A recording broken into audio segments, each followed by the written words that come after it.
Hey everyone, and welcome to day one of my 12 days of anime. I'm Simply G, and as always, I hope you guys enjoy this video. Today I'm going to be talking about manga collector's editions, license rescues, and some reprints that we got this year. All things that as a collector made me very, very happy. There's a lot of really exciting things going on in the manga community right now, so I hope you guys enjoy this video and I'll just get straight into it. So, talking about reprints, with the recent Banana Fish anime adaptation, Viz did announce that they were going to reprint the manga, which they did in full. I now own the entire series, all 19 volumes, and this was really like a huge surprise. People were really like hoping that we would get this manga reprinted with the new anime, but I don't think people truly believed it.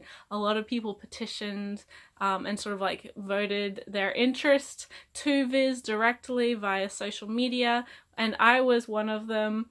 But the fact that we did manage to get this sort of not very well known but very well regarded shoujo manga from the 80s and 90s back into print after being out of print for over a decade is just phenomenal. This was so wonderful. It allowed people to actually finish their collections if they already had a couple volumes, or for new fans to pick up the entire thing. And this was really like just so amazing that I don't think this would have ever happened even 5 years ago or 2 years ago. The fact that we have gotten to a point that the anime has gotten so much recognition and fans have been so vocal about it that we are getting reprints of beloved manga is just wonderful. Speaking more so about collector's editions, this year we saw some fantastic titles being released. The new Fullmetal edition of Fullmetal Alchemist, one of my all-time favorite series, is just gorgeous. We're getting so many re-releases of very popular manga in their Kanzenban editions, and this is just another one of them. It has the updated translation, it has fantastic archival quality, paper, and hardcover, as you can tell. And it's just so wonderful. This series is one that's very near and dear to my heart, but in manga form has always suffered a little bit because the translations, especially early on, were quite inconsistent. What I read, which was the Singaporean and Australian release, also didn't have that great of translations. The fact that they went back and retranslated it and edited it and went through all of those steps just to make this as best as it could be is just amazing, and I cannot even say how much I love this book and how great it is that we as collectors within the community are getting more options, because of course there are still the old standard volumes still available and the box set, so if you are a newer fan you can definitely get into the series without the added expense of like a collector's premium. But for those who are existing fans and who absolutely adore the series, this is one that is absolutely worth double dipping on. We also have, speaking of hardcovers, Seven Seas' Classics collection that not only Cutie Honey is on, but we also have some Leiji Matsumoto and Devilman from Nagai Go as well.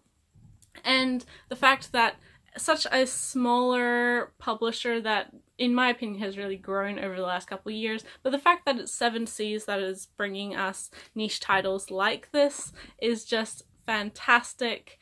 I'm super excited to see what else is going to be joining their classics line in the near future, and the fact that we are getting such influential manga back into English speakers' hands and collections in a legal release is absolutely phenomenal, because a lot of Go Nagai's works have been translated and sort of circled around on scanlations. Of course, Devilman has a whole huge following from the OVAs, and now the new Devilman Crybaby anime and the 70s anime. There's a lot of adaptations of his work. Cutie Honey also had a recent anime adaptation as well as the older anime adaptation, so they're still relevant but not exactly the most popular sort of titles. So the fact that we are getting them in such premium editions is super, super exciting. Again, really great translation job. You can definitely tell these are a labor of love.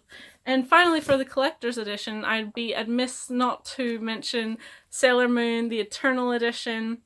The fact that, again, we're getting another re-release of a classic manga that really is a huge influence in a lot of my generation of collectors and fans. They went back and, again, retranslated everything, archival quality paper, we have color pages in here. It's just a gorgeous, gorgeous release, and it's super, super big, even compared to some of the other collector editions that we found this year. It's a wonderful, wonderful trend, and again, this is one that has a pre-existing English release, so this is more so for collectors than anyone else. Going into 2019, we also have the Berserk hardcovers, which I'm sure many people are really excited for, and Cardcaptor Sakura, which was a huge surprise from Kodansha, and the fact that they are giving these such beloved series a second shot and a new updated premium release for fans and for newcomers is a really interesting trend. And of course, it's been happening in Japan for a long, long time, but now we're finally seeing this sort of aiming towards collectors more in the Western world and for Western fans than ever before. Speaking of rescues, we also got a lot of digital releases for long out-of-print titles. One of the major ones, in my opinion, being Beck. So we now actually have the entirety of that manga available digitally, all 32 volumes, I think. You can buy via Comixology or borrow from Comixology if you do have the Comixology Unlimited, like I do. There's also some platform-specific releases, also from Harold Tsukushi, I think that's his name, I can't remember. The same mangaka also has another series called Seven Shakespeares, which is really, really good. I wasn't quite sure what to make of it, but I wanted to try it out, and it's a fantastic series. Haven't fully completed it yet, but I'm really liking what I've read so far. But the fact that those titles, we also have things like Nodome and a bunch of like Pumpkin Scissors and titles that wouldn't necessarily necessitate or be popular enough for a physical reprint, but is still available for people who are fans, who want to read the series, who started collecting the series and have all that's available in print but wanted to finish it up.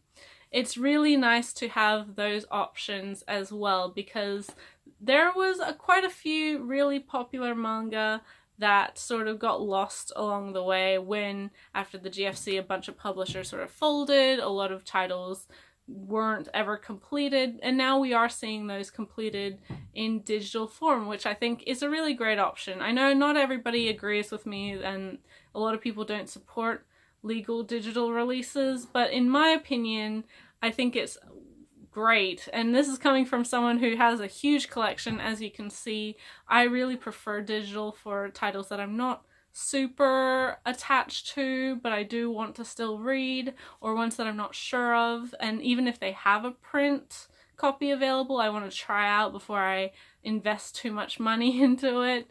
So I think it's a really great option, and that's another thing we've seen really happening this year, is this much larger percentage of digital manga and new titles, digital only titles or digital first titles that we haven't ever seen before. So it's been really exciting when talking about manga this year, and yeah, that's all I have to say. What's your opinion on this current trend of collector's editions or reprints or rescues, and how do you feel they fit into your personal manga enjoyment, whether you buy it or just read it or whatever? Let me know, and I'll see you in the next video, guys. Bye till then.